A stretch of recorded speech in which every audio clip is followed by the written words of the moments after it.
तो साल 2025 की शुरुआत हो चुकी है और इस नए साल में अगर आप लोग एक नया स्मार्टफोन लेना चाहते हो, फिर चाहे आपका बजट 10,000 है या फिर 25,000 है या 50,000 या फिर 1 लाख, तो ये वीडियो आप लोगों के लिए बहुत ज्यादा हेल्पफुल होने वाली है, क्योंकि इस वीडियो में मैं शेयर करने वाला हूं एक गाइड कि आपको स्मार्टफोन बाय करते समय कौन कौन सी चीजों का ध्यान रखना चाहिए, जिससे आप लोग ये डिसाइड कर पाओगे कि कौन सा स्मार्टफोन आप लोगों के लिए सबसे अच्छा रहने वाला है। सो इस वीडियो को मैंने 3 सेक्शंस में डिवाइड किया है। तीनों के टाइम स्टैम्प आपको नीचे देखने मिल जाएंगे, आप डायरेक्टली कोई भी देख सकते हो, बट मेरी रिकमेंडेशन है वीडियो को आप पूरा देखो। तो बढ़ते हैं पहले सेक्शन की तरफ, जिसका नाम है what to keep in mind when buying a smartphone. अब इसमें वो सारी चीजें आने वाली हैं जो एक स्मार्टफोन बाय करते टाइम आपको ध्यान देना ही देना है। पहले पॉइंट की बात करें तो जो आप लोगों का बजट है, आपको उस पर रुके रहना है। ऐसा नहीं है कि आपने 15,000 का बजट बनाया तो किसी ऑफर के चलते या कुछ एक्स्ट्रा फीचर्स के लालच में आकर के आप उसे जबरदस्ती बढ़ा के 18 या 20,000 लेके जा रहे हो। नहीं, जो बजट आपका है उसी पे रुके रहना, क्योंकि हर एक बजट के अंदर एक से एक अच्छा स्मार्टफोन अवेलेबल है, तो आपके बजट में भी कुछ ना कुछ बेहतर जरूर मिलेगा। दूसरा, आप जो भी स्मार्टफोन खरीदने वाले हो, आपको ध्यान देना है कि उसके अंदर एक एमोलेड पैनल ही लगा हो, बिकॉज एमोलेड डिस्प्ले के अंदर आपको बेटर कलर्स मिलते हैं, बेटर ब्राइटनेस मिलती है और obviously in display fingerprint sensor जैसी चीजें भी आपको वहां देखने मिलती हैं। हाँ, अगर आपका बजट 15,000 से थोड़ा सा कम है, मान लो 10-12 का कोई फोन ले रहे हो, तो जरूरी नहीं है आपको एमोलेड डिस्प्ले मिले, उस केस में आपको आईपीएस प्रेफर करनी है। तीसरी और इंपॉर्टेंट चीज है बैटरी। आज के टाइम पे ऑलमोस्ट हर फोन के अंदर, चाहे 10,000 का बजट हो, चाहे 50 का हो, चाहे 1 लाख का हो, आपको 5000 mAh की बैटरी मिलती है और इस 5000 mAh की बैटरी के साथ में एटलीस्ट 33 वॉट की चार्जिंग आपको हर एक ब्रांड प्रोवाइड करता है। तो ट्राई करो जो भी स्मार्टफोन आप परचेज कर रहे हो उसके अंदर आपको ये चीजें देखने मिले। हाँ, कई केसेस में ऐसा हो सकता है अगर आप एक छोटा या कॉम्पैक्ट फोन ले रहे हो तो उसके अंदर आपको बैटरी उतनी ज्यादा बड़ी नहीं मिलेगी, क्योंकि छोटे फोन के अंदर जगह कम होती है तो बैटरी की कैपेसिटी भी कम ही मिलती है। बट अगर एक नॉर्मल फोन ले रहे हो तो 5000 mAh आज के हिसाब से कम होनी चाहिए। और देखो, मेरा एक मानना है कि आज के टाइम पे ना स्मार्टफोन इंडस्ट्री में जितने भी हार्डवेयर लेवल पे चेंजेस हो सकते थे, जितना बेहतर किया जा सकता था, वो ऑलमोस्ट हो चुका है। तो अब जो चीज इंप्रूव करने वाली बचती है ब्रांड्स के लिए, वो है सॉफ्टवेयर। तो आपको सॉफ्टवेयर एक्सपीरियंस का भी ध्यान रखना और ट्राई ये करना कि आप जो भी फोन ले रहे हो वो आपको out of the box Android 15 के साथ में देखने मिले,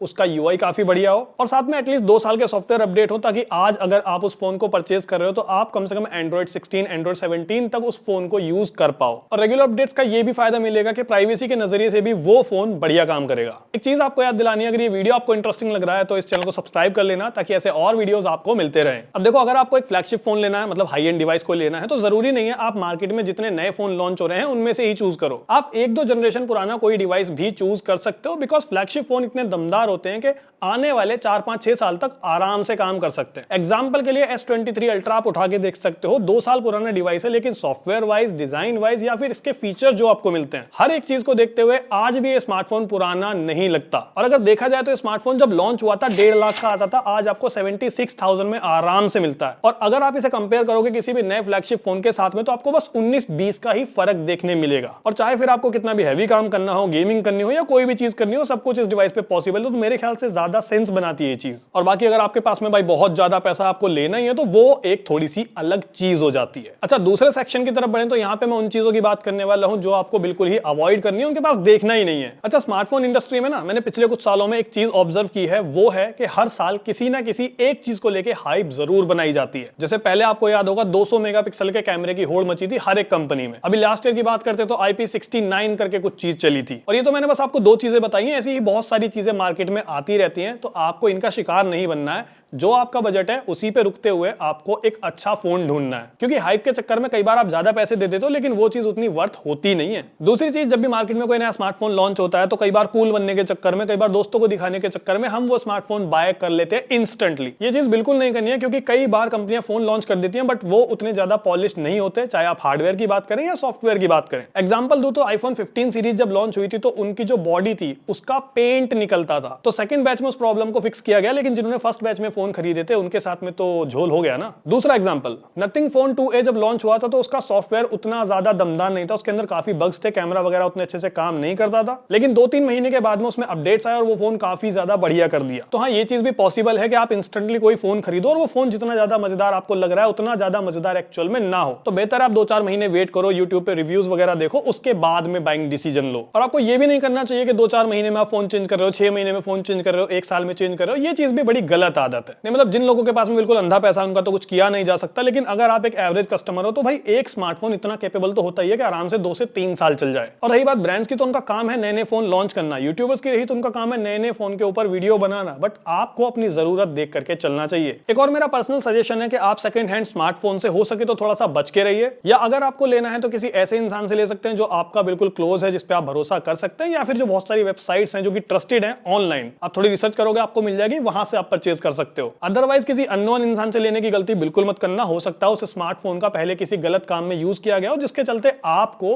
भुगतना पड़ जाए। एक और चीज, हो सके तो ईएमआई पे फोन खरीदना बंद कर दो अनटिल और अनलेस आपकी बहुत ज्यादा मजबूरी नहीं है। और अगर ये चीज आप आईफोन के लिए कर रहे हो तो मेरे ख्याल से यार उसका कोई इतना ज्यादा सेंस नहीं बनता। पहली बात तो आपको पैसे एक्स्ट्रा देने पड़ते हैं। दूसरी चीज, कई लोगों का मैंने देखा आईफोन ले लेते हैं ईएमआई पे, कम से कम 2 साल की ईएमआई बनती है, फोन खो जाता है, टूट जाता है या चोरी हो जाता है, तो फोन उनके पास में नहीं है लेकिन आज भी उनको ईएमआई भरनी पड़ रही है। और अगर स्टूडेंट्स की बात करें तो आप लोगों के लिए 15-20 हजार का फोन मेरे ख्याल से इनफ है, जहां आपको अच्छी बैटरी, अच्छा डिजाइन, अच्छा कैमरा, सब कुछ तो मिलता है। और इवन टेक्निकल गुरुजी ने भी कहा है कि अगर आईफोन स्टूडेंट्स के लिए होता तो एप्पल उनको खुद स्टूडेंट वाले ऑफर के अंदर डालता, नहीं डालता इसका मतलब iPhones are not for students. So please थोड़ा समझदारी से डिसीजन लेना। और कई लोग ऐसे भी हैं जो सेल का शिकार होते हैं, सीरियसली नहीं मतलब सेल के अंदर फोन सस्ते मिलते हैं ये तो सबको पता है, लेकिन कई बार लोग क्या करते हैं, मान लो मुझे किसी फोन की जरूरत नहीं है, अभी सेल चल रही है, फोन पे प्राइस कम हो गया, मैं खरीद लूंगा। नहीं करना चाहिए ऐसा। मतलब जब आपको जरूरत है तब आप फोन ले रहे हो, समझ में आता है। कई बार होता क्या है, आपने सेल में कोई फोन लिया, आपको लगा कम प्राइस पे, आपने खरीद लिया, सेल खत्म हो गई, सेल के बाद भी उस फोन का वही प्राइस आपको देखने मिल रहा है, विच इज मेरे ख्याल से आपने अपना पैसा बर्बाद किया फोन खरीद के। और एक बहुत ज्यादा इंपॉर्टेंट चीज, कभी भी यूट्यूब पे कोई एक सिंगल वीडियो देख करके आपको स्मार्टफोन परचेज नहीं करना। बिकॉज कई बार होता क्या है, जो कंपनियां होती हैं वो यूट्यूबर से स्पॉन्सरशिप के तौर पे वीडियो बनाती हैं, जहां पे यूट्यूबर की मजबूरी होती है फोन के बारे में ज्यादा बात ना करते हुए अच्छी चीजों पे बात करना। तो आपको तो सब अच्छा अच्छा ही दिखाई देगा, आप फोन खरीद लोगे तो बुरी चीजें आपको बाद में पता चलेंगी। तो बेहतर है आप पहले ही 4-5 वीडियो देखें, और हो सकता है तो अलग अलग टाइम पे शूट की गई वीडियोस को देखो, ताकि जो कंपनी का एम्बार्गो टाइम होता है वो खत्म हो जाए, उसके बाद में जो फोन की एक्चुअल चीजें हैं वो आपको जानने मिले। और अब बढ़ते हैं हमारे तीसरे सेक्शन की तरफ, जो कि है मार्केटिंग गिमिक्स। मतलब ऐसी कुछ चीजें जो कंपनियां यूज करती है अपने फोन को प्रमोट करने के लिए, बट यूजर्स उनमें फंस जाते हैं, जो कि मेरे ख्याल से थोड़ा गलत है। सबसे पहली चीज क्या है इसके अंदर, वर्चुअल रैम। आपने देखा होगा आपके फोन के अंदर 4 GB रैम है, कंपनी कहती है कि 4 GB ये हो गई, 4 GB वर्चुअल लगा लो, आपके फोन के अंदर 8 GB रैम हो गई। ऐसा नहीं होता। आपके फोन की जो स्टोरेज है उसको एज अ रैम यूज किया जाता है, जो कि आपकी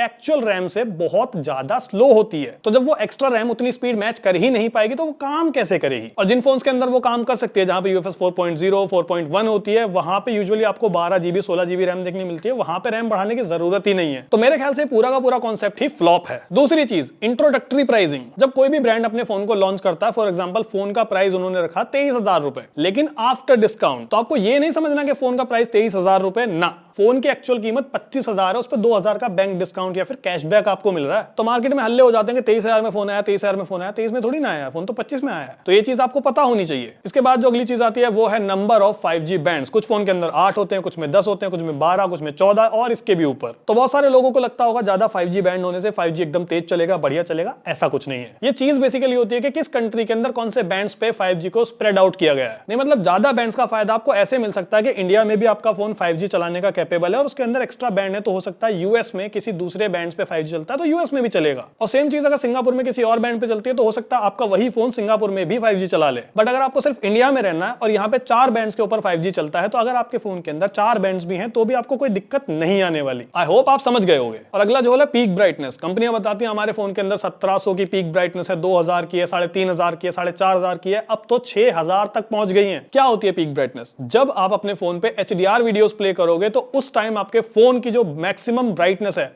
वो इस लेवल को टच कर सकती है। और आज के टाइम पे इतना ज्यादा HDR कंटेंट अवेलेबल है नहीं, अनटिल और अनलेस आप YouTube पे वो जो डेमो वाली वीडियोस होती है ना, वो चलाने लगो। अगर आपको देखना ही है तो आप टिपिकल ब्राइटनेस के नंबर देख सकते हो, मतलब डे टू डे लाइफ में आप अपने फोन को यूज करते हो तब डिस्प्ले कितनी ब्राइट है, या फिर HBM के नंबर आप देख सकते हो कि सनलाइट में आप अपने फोन को यूज कर रहे हो तो उस समय आपके फोन की डिस्प्ले कितनी ब्राइट है। और सीरियसली बहुत सारे ब्रांड्स ऐसे भी हैं जो सिर्फ पीक ब्राइटनेस रिवील करते हैं, ये टिपिकल या HBM ब्राइटनेस के नंबर्स को रिवील ही नहीं करते। सो आई होप अब आप लोग इस चीज में नहीं फंसोगे। अब बाकी हर एक बजट में आप लोगों के लिए कौन कौन से फोन बेस्ट हो सकते हैं वो आप डिस्क्रिप्शन में जाके चेक कर सकते हो। सो बस इतना ही था इस वीडियो में। आई होप आपको मजेदार लगी होगी। अगर ये वीडियो अच्छा लगा है तो लाइक शेयर सब्सक्राइब कर देना। ऐसे और वीडियोस में जल्दी लेके आऊंगा। मिलते हैं नए किसी वीडियो में, तब तक के लिए गुड।